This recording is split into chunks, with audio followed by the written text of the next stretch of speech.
नमस्कार, mathematical economics for beginner series के एक और वीडियो में आपका स्वागत है। इस वीडियो में आज हम लोग नया टॉपिक शुरू करेंगे जिसका नाम है मैट्रिक्स मल्टीप्लिकेशन। तो आइए शुरू करते हैं। देखिए, टॉपिक शुरू करने के पहले हम लोग ये देख लेते हैं कि किस तरह से किसी प्रॉब्लम को मैट्रिक्स के फॉर्म में हम लोग रिप्रेजेंट कर सकते हैं। आइए देखते हैं। मान लीजिए एक हमारे पास फर्म है और वो फर्म क्या है, तीन तरह की चीज़ों का प्रोडक्शन करती है, P1, P2 and P3। P1 का प्राइस जहां पे Q1 है, P2 का प्राइस Q2 है और P3 का प्राइस Q3 है। अगर हमसे ये कहा जाए कि इस कंपनी का टोटल रेवेन्यू निकालने के लिए, तो कैसे निकालेंगे हम लोग? टोटल रेवेन्यू निकालने के लिए हम लोग क्या करेंगे? TR is equals to P1 Q1 plus P2 Q2 plus P3 Q3। ऐसे हमारा क्या है, टोटल रेवेन्यू निकल जाएगा। ठीक है, आइए एक दूसरा प्रॉब्लम देखते हैं। मान लीजिए हमारे पास एक सिस्टम है साइमल्टेनियस इक्वेशन का। वो कुछ इस तरह से लिखा हुआ है, 2x minus 5y plus z is equals to 6, 3x minus 4y plus 2z is equals to 8। तीसरा इक्वेशन कुछ इस तरह से लिखा हुआ है, सपोज कीजिए कि x plus 7y minus 16z is equals to 11। System है, अब ये पता नहीं इसका सोल्यूशन आएगा कि नहीं आएगा, उस पर आप लोग ध्यान मत दीजिए। एक सिस्टम मान लीजिए कुछ इस तरह का दिया हुआ है। ठीक है, इसको भी हमको एक मैट्रिक्स के फॉर्म में कन्वर्ट करना है। तो देखिए बहुत आसान है ये। हमारे पास तीन वेरिएबल्स हैं। कौन कौन से वेरिएबल्स हैं? x, y, z। ठीक है, अब हम क्या करते हैं, सबसे पहले जितने भी हमारे कांस्टेंट्स हैं उन कांस्टेंट्स को अलग कर लेते हैं। इसमें कांस्टेंट क्या है हमारा? 2 एक कांस्टेंट है, फिर -5 एक कांस्टेंट है और इधर 1 कांस्टेंट है। उसी तरह से नेक्स्ट इक्वेशन में 3 कांस्टेंट है, -4 एक कांस्टेंट है, फिर एक 2 कांस्टेंट है। सिमिलरली 1 कांस्टेंट है, 7 कांस्टेंट है और -16 एक कांस्टेंट है। इसको इस तरह से लिख लिया। ये हमारा 3x3 का मैट्रिक्स हो गया। 3x3 का मैट्रिक्स हो गया। उसी तरह से हम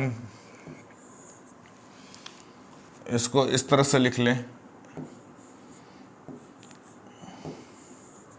ये मान लीजिए मैट्रिक्स हमारा A हो गया। ठीक है, और ये वाला हमारा मैट्रिक्स क्या हो गया? X हो गया। हाँ, और एक और मैट्रिक्स हमारे पास है। ये मैट्रिक्स हो गया, 3 रोज है हमारे पास, 1 2 3।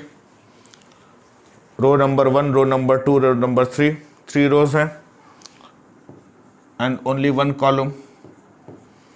ठीक है, यह 3x1 का मैट्रिक्स हो गया। अब उसके बाद हमारे पास मान लीजिए एक छोटा मैट्रिक्स जो है कुछ इस तरह से है, 6 8 और 11। जब हम इन दोनों मैट्रिक्स को मल्टीप्लाई करेंगे, a इंटू एक्स करेंगे इज इक्वल्स टू b। देखिए, घबराने की ज़रूरत नहीं है। यहाँ पे सिर्फ इस तरह हमारा जो मोटिव है वो ये है, आप लोगों को ये बता देना कि किसी भी प्रॉब्लम को मैट्रिक्स में किस तरीके से हम लोग मैट्रिक्स के फॉर्म में किस तरह से रिप्रेजेंट कर सकते हैं और उसका फर्दर ऑपरेशन करके हम रिजल्ट निकाल सकते हैं। ठीक है, अभी देखेंगे मल्टीप्लिकेशन कैसे होता है। जब हम इन दोनों मैट्रिक्स को मल्टीप्लाई करना सीख जाएंगे तो हमारा यही सिस्टम निकल कर सामने आएगा। क्लियर है? चलिए आगे चलते हैं। आइए पहले वाले स्लाइड पर आते हैं हम लोग।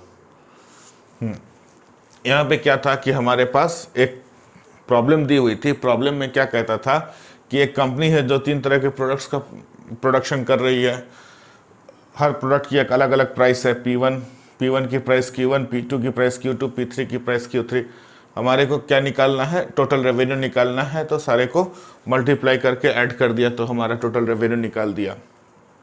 अब इस प्रॉब्लम को मैट्रिक्स के फॉर्म में किस तरह से हम रिप्रेजेंट कर सकते हैं, आइए देखिए। हम एक इस तरह की मैट्रिक्स लिख सकते हैं, P1, P2 and P3। Matrix का नेचर क्या हो जाएगा, मतलब ऑर्डर क्या हो जाएगा, how many rows are there, 1 row is there, how many columns are there, 3 columns are there, 1 cross 3 की मैट्रिक्स हो गई। ठीक है, ये सब चीज़ें बताने का एक मोटिव है, इसलिए बताया जा रहा है। सिमिलरली एक दूसरी मैट्रिक्स हम इस तरह से लिख सकते हैं। हम लोगों ने पिछले वीडियो में रो वेक्टर और कॉलम वेक्टर पढ़ा था, उसी चीज़ को यहाँ पे है, इसको हम इस तरह से लिखेंगे। अब प्रश्न ये उठ सकता है कि इसको इस तरह से लिख दिया, रो वेक्टर के फॉर्म में लिख दिया, इसको कॉलम वेक्टर के फॉर्म में लिख दिया, क्यों? प्रश्न उठना स्वाभाविक भी है। आइए इसी प्रश्न के उत्तर की हम लोग तलाश करते हैं।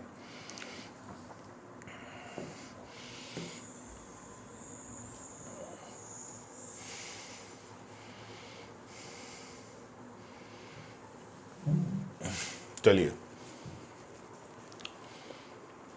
अब हम लोगों ने पिछले लेक्चर में ये भी देखा था, पिछले वीडियो में ये भी देखा था कि दो मैट्रिक्स को अगर हमको ऐड करना है, A प्लस B, ठीक है, इनको किस तरह से ऐड किया जा सकता है। दो मैट्रिक्स को ऐड करने की टेक्निक हम लोगों ने सीखी थी, लेकिन उस वीडियो में एक चीज़ बताना रह गया था कि A प्लस B की जो वैल्यू होगी वही वैल्यू B प्लस A की भी होगी। जहाँ तक मैट्रिक्स मल्टीप्लिकेशन का, जहाँ तक मैट्रिक्स एडिशन ऑफ 2 मैट्रिसेस का सवाल है। परंतु यहाँ पर एक बड़ा सा परंतु आ गया। ये बड़ा सा परंतु क्या कहता है कि ये वाला लॉ दो मैट्रिक्स में एप्लीकेबल होता है, परंतु ये वाला लॉ A इंटू B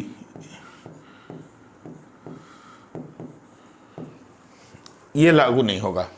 ये वाली जो चीज़ होगी ये सेटिस्फाई नहीं करेगी, मतलब यही वाली चीज़ होल्ड करेगी, दोनों बराबर नहीं होगा। बराबर नहीं होगा इसका तब क्या होगा, देखिए, जब A इंटू B की वैल्यू हो सकता है कि हमारे पास दो मैट्रिक्स दी हुई है तो A इंटू B की कोई वैल्यू एग्जिस्ट करे, कोई हमारे को नया मैट्रिक्स मिल जाए, ये संभव है। लेकिन ये भी संभव है कि अगर हम इसको उल्टा कर दें, B इंटू A जब हो तो ये ऑपरेशन जो है, this operation B into A का ऑपरेशन जो है वह संभव ही ना हो, एकदम संभव है ये। आइए तब देखते हैं कि ऐसा क्यों होता है।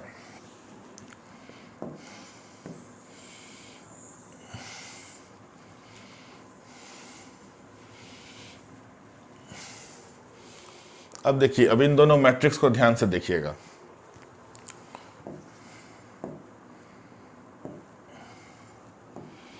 इन दोनों मैट्रिक्स को ध्यान से देखिएगा, इन दोनों के ऑर्डर को ध्यान से देखिएगा। ये 1 क्रॉस 3 का ऑर्डर है और ये 3 क्रॉस 1 का ऑर्डर है। इन दोनों का मल्टीप्लिकेशन जो है पॉसिबल है। क्यों पॉसिबल है? देखिए, यहाँ जो हमारा कॉलम है, ये कॉलम को रिप्रेजेंट करता है, ये वाली चीज़ रो को रिप्रेजेंट करेगी, ये वाली चीज़ कॉलम को रिप्रेजेंट करेगी। क्लियर है? तो यहाँ जो कॉलम है और यहाँ जो रो है, ये दोनों बराबर होने चाहिए। यानी कि अगर हम P इंटू क्यू कह रहे हैं तो P का, देखिए P इंटू क्यू कह रहे हैं, P का जो कॉलम है और इसका जो कॉलम है, पहले वाले का जो कॉलम है और दूसरे वाले का रो जो है वो बराबर होना चाहिए। इस चीज़ को ध्यान में रखिएगा, ठीक है। इस पहले वाले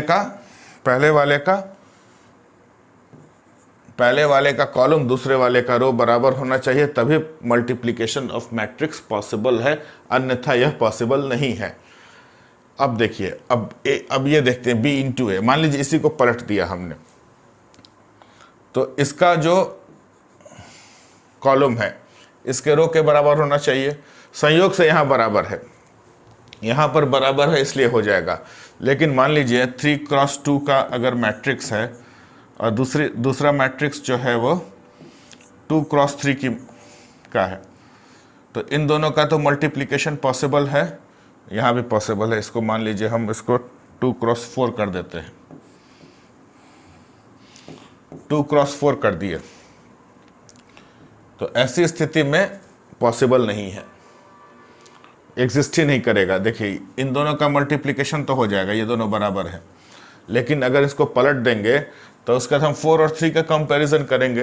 4 और 3 में देख रहे हैं कि इनइक्वालिटी हो रही है, तो ये वाली चीज़ जो है वो संभव ही नहीं है। क्लियर है? अब यहाँ तो अब हमको समझ में आ गया कि मल्टीप्लिकेशन है। अब देखिए अब आउटकम क्या होगा, जो आउटकम बोले जो मैट्रिक्स मिलेगी उस मैट्रिक्स का ऑर्डर क्या होगा।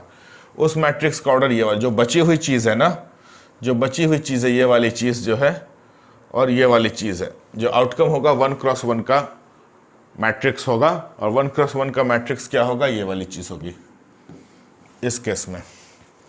तो हमको सोल्यूशन मिला कि नहीं मिला? मतलब कहने का मतलब है कि इस प्रॉब्लम को हम लोग मैट्रिक्स के रूप में इंप्लीमेंट कर सकते हैं। ठीक है, अब हम इन दोनों को भी मल्टीप्लाई करेंगे। मल्टीप्लिकेशन कैसे करेंगे? मल्टीप्लिकेशन करने के पहले हम लोग बड़ी मैट्रिक्स से चालू करते हैं, फिर इस पर आते हैं। ये क्वेश्चन है हमारे पास, उस क्वेश्चन को देखते हैं हम लोग। दो मैट्रिक्स दिया हुआ है। अच्छा हाँ, एग्जामिनेशन में जो है जो क्वेश्चन पूछा जाएगा, जो पूछा जाता है आमतौर पर, वो रहता है हमारे पास दो 3x3 की मैट्रिसेस रहेंगी। एक मैट्रिक्स ए रहेगा और एक मैट्रिक्स बी रहेगा, दोनों 3x3 का रहेगा। और एग्जामिनेशन में प्रायः यह पूछा जाता है, ए इंटू बी भी निकालने को कहा जाता है और बी इंटू ए भी निकालने को कहा जाता है। इस पूरे प्रोसेस में एक चीज़ का ध्यान रखिएगा, प्रोसेस बहुत आसान है, करना कुछ नहीं है इसमें, लेकिन इसमें मिस्टेक होने की संभावना बहुत ज़्यादा होती है। एक छोटा सा नंबर इधर उधर हो गया, प्लस माइनस साइन इधर उधर हो गया, तो पूरा का पूरा हमारा एफर्ट एग्जामिनेशन में व्यर्थ चला जाएगा। तो वैसी स्थिति के लिए एक उपाय है आप लोगों के लिए कि ये जो पेपर होता है इसमें कैलकुलेटर अलाउड होता है। तो आप लोग जो भी साइंटिफिक कैलकुलेटर या नॉर्मल कैलकुलेटर यूज़ कर रहे हैं, तो नॉर्मल कैलकुलेटर को अपग्रेड कीजिए साइंटिफिक कैलकुलेटर में, और ऐसा साइंटिफिक कैलकुलेटर परचेज कीजिए जिसमें मैट्रिक्स का मल्टीप्लिकेशन पॉसिबल है। ऐसे कैलकुलेटर्स मार्केट में अवेलेबल हैं जिसमें मैट्रिक्स का मल्टीप्लिकेशन पॉसिबल है। और उसमें क्या है कि आप जब भी रिजल्ट जो भी आए, एंड रिजल्ट आपका जो भी आए, उसको आप टैली कर लें। उससे क्या होगा कि एक तो आपने जितनी भी मेहनत की है वो पता चल जाएगा कि वो सार्थक हो रही है कि नहीं हो रही है, और अगर कहीं मिस्टेक हो रहा है तो मिस्टेक भी आप ट्रेस आउट कर सकते हैं कि मिस्टेक कहाँ हो रहा है। इस बात का हमेशा ध्यान रखिएगा। आइए देखते हैं, एक मैट्रिक्स हमारे पास दी हुई है 1 3 5 7 9 2 486। ये एक मैट्रिक्स है हमारे पास 3x3 की। उसी तरह से एक दूसरी मैट्रिक्स दी हुई है हमारे पास 6 3 1 7 5 2 एंड 4 9 8। ये दो मैट्रिसेस हमारे पास दी हुई हैं और हमें इनको मल्टीप्लाई करना है। तो आइए देखते हैं मल्टीप्लिकेशन का मेथड क्या है, उस मेथड को हम लोग देखते हैं। इसमें सबसे पहले ध्यान क्या रखते हैं कि जो पहले वाली रो है, ये 1 मिनट पहले यहाँ समझते हैं। इसमें देखिए पहली वाली रो P1 का पहले वाले कॉलम के पहले एलिमेंट से मल्टीप्लिकेशन हुआ है, P1 इंटू Q1। उसके बाद मतलब साथ ही साथ पहले रो का जो दूसरा एलिमेंट है पहले कॉलम के दूसरे एलिमेंट के साथ मल्टीप्लाई हुआ है। उसके बाद जो थर्ड हमारा एलिमेंट है पहली रो का, वो हमारे इसके थर्ड इससे मल्टीप्लाई हुआ है।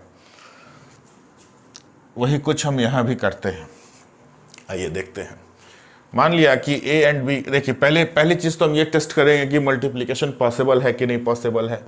हाँ तो भैया multiplication is possible, multiplication possible है, ठीक है।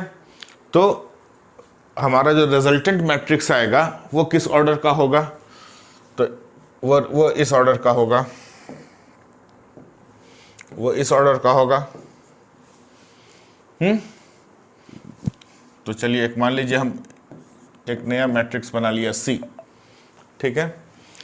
C के एलिमेंट्स क्या क्या होंगे, C11 होंगे, C12 होंगे,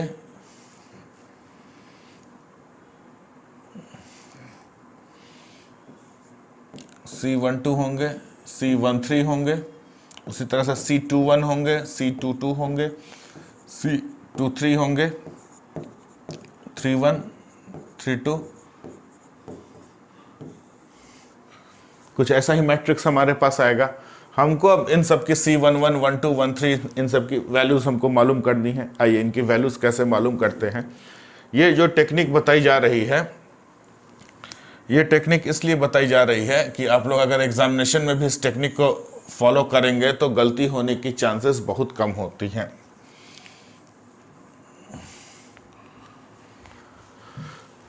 पहला एलिमेंट क्या है हमारा, C11 रिजल्टेंट मैट्रिक्स का। इसको कैसे लिखेंगे, देखिए फर्स्ट रो ये वाली चीज 1 × 6 प्लस 3 × 7 प्लस 5 × 4। अगर आप इस तरह से करेंगे ना तो मान लीजिए कहीं मिस्टेक भी होता है तो it would be very easy for you to find that mistake, ठीक है। उसके बाद C11 हो गया, C12, ठीक है। अब इसमें क्या किया हम लोगों ने, पहले रो को पहले कॉलम से किया, ठीक है। C12 में क्या करेंगे कि पहला रो तो पहला ही रहेगा, कॉलम हमारा दूसरा हो जाएगा। 1 × 3 प्लस 1 × 3, देन 3 × 5। ध्यान दीजिएगा 1 × 3, 3 × 5 एंड 5 × 9।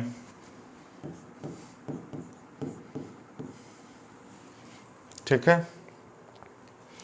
सिमिलरली C13 क्या हो जाएगा, अब यहां सेकंड कॉलम आया था, यहां थर्ड कॉलम आ जाएगा। 1 × 1 प्लस 1 × 1 प्लस 3 × 2 प्लस 3 × 2 होगा प्लस 5 × 8। ये हो गया। अब आइए C21 देखते हैं क्या होता है।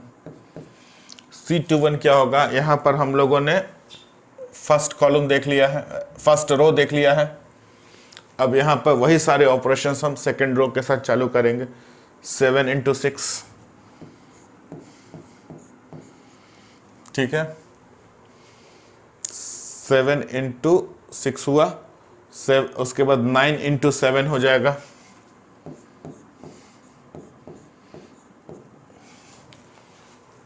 7 × 6, 9 × 7 प्लस 2 × 4। उसी तरह से C22 कितना होगा, अब इस वाले कॉलम का नंबर है 7 × 3 प्लस 9 × 5 प्लस 2 × 9। क्लियर है। आइए अब C23 देखते हैं। C23 देखते हैं। C23 क्या होगा, 7 × 1 प्लस 9 × 2 प्लस 2 × 8 होना चाहिए, ठीक है। अब आइए C31 देखते हैं। C31 कितना होगा, इसको भी थोड़ा छोटा किया जा सकता है।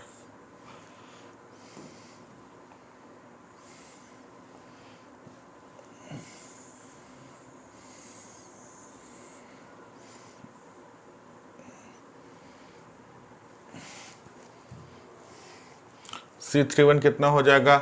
अब यहाँ पे फर्स्ट रो खत्म हो गई, सेकेंड रो खत्म हो गई, थर्ड रो 4 इंटू 6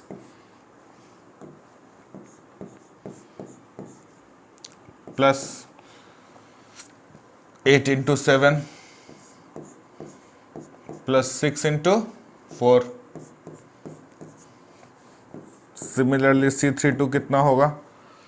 C32 कितना होगा? C32 हो जाएगा हमारा 4 इंटू 3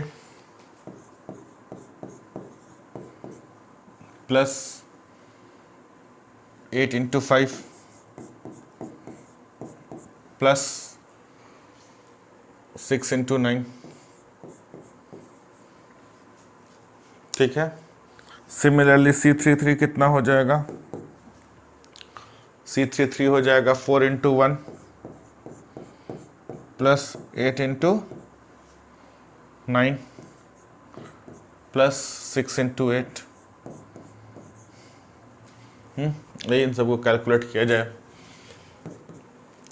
ये हो गया 6, ये हो गया 21, ये हो गया 20, तो कितना होगा? 27 प्लस 20 47। ठीक है। 3 प्लस 15 15 प्लस 3 18 45 प्लस 18 कितना होगा? 63 होगा। सिमिलरली 1 प्लस 6 7 एंड 47, ये भी हो जाएगा। 5 8 जा 40 इज इक्वल्स टू 47। अगला देखते हैं 42, ये हो गया 42 प्लस 63 प्लस 8 यानी 42 प्लस 71 कितना होगा? 213। 42 प्लस 71 कितना होगा? 1 मिनट। 7 6 जा 42, 9 7 जा 63, 63 प्लस 8 71, 213 4 7 11, 113 होगा।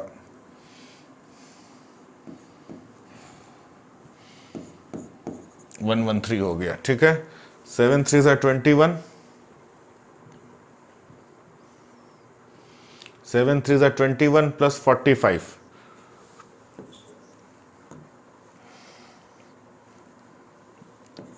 21 45 plus 18,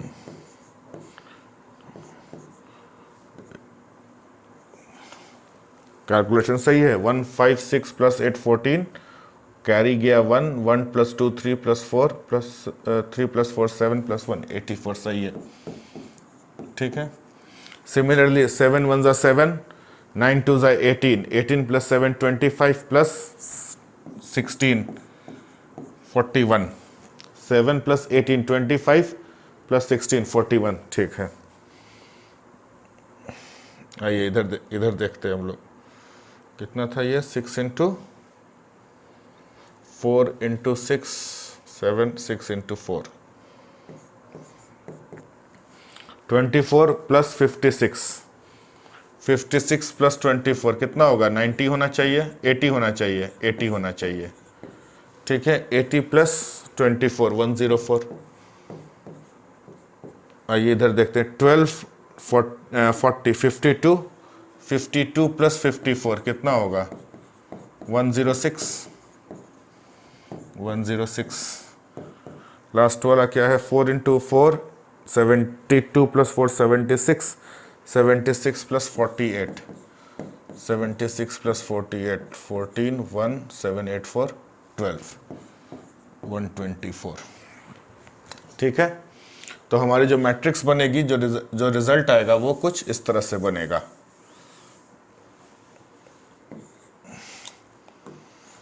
C is equals to, पहले C11 लिख दें 47 47 63 फिर 47, उसके बाद कितना है?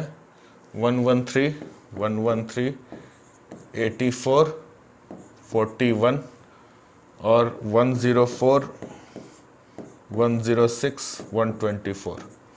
ठीक है। अब आंसर को चेक कर लिया जाए।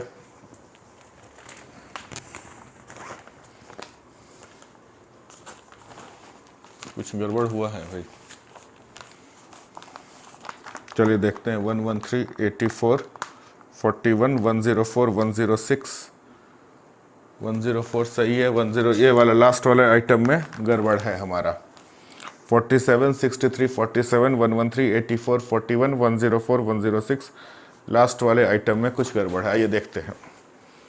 देखिए ये जो आंसर हमने जो था कैलकुलेटर से निकाल के रखा था उसी से हम टैली किए और हमको ये मालूम चला कि हमारा जो ये वाली एंट्री है यहाँ पे मिस्टेक हो रहा है, तो हम खाली इसी एंट्री को सही कर सकते हैं। ये देखते हैं लास्ट में कहाँ गलती हुई है हमसे। 4 × 1 सही है, 8 × 4 × 1, 8 × 2 होना चाहिए था ना यहाँ पे, 8 × 2 होना चाहिए था। देखिए मिस्टेक हो गया ना। उसी तरह से 6 × 8, 4 × 1 सही है, 8 × 2 सही है, 6 × 8। देखिए एक जगह मिस्टेक हुआ तो हमारा मिस्टेक होने लगा। 4 1 ज़ा 4, 8 2 ज़ा 16 + 4 20 और 68 कितना होगा? 4 1 ज़ा 4 हो गया, 4 1 ज़ा 4 हो गया, 8 2 ज़ा 16 + 4 20 और 68 + 20 कितना हो गया? 48 + 20 68। तो हमारा आंसर आ जाएगा 68। हमारा आंसर आ जाएगा 68 जो कि सही है।